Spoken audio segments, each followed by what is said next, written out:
तो से सुबह का मुस्कान उनका कहना है गजल में जैसे जुए मोहरा जाऊं। हाँ ये गजल होबे करे।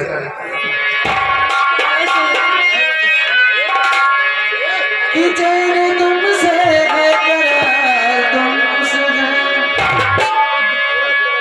कि चैन तुमसे है करार तुमसे है, और क्या करूं जिंदगी की बहार तुमसे है। कहना है कि चैन तुमसे है करार तुमसे है, कहना है कि चैन तुमसे है करार तुमसे है, जिंदगी की बहार तुमसे है। ये तो दुनिया में लाखों हंसी है, मगर क्या करूं प्यार हमको तुमसे है। आइए लीजिए छोटी सी गीत। अजय मौर्य भीतर गाँव ये तो सुबह का फरमाइश है। अरे नदिया में उड़न पानी होगा जरूर इस गजल के बाद, जो चाहेंगे वो सुनाऊंगी मैं।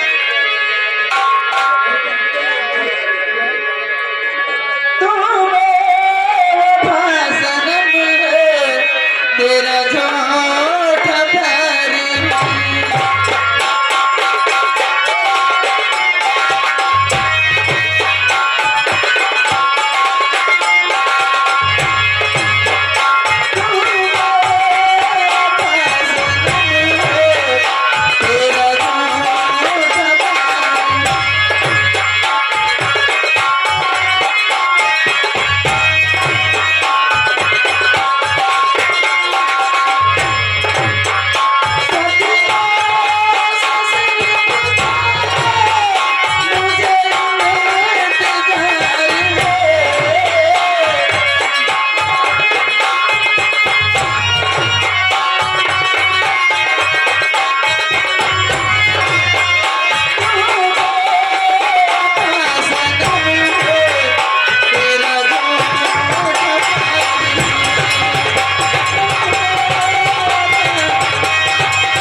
पहला नंबर तो घर मालिक भैया आप आके हमसे मिलिए।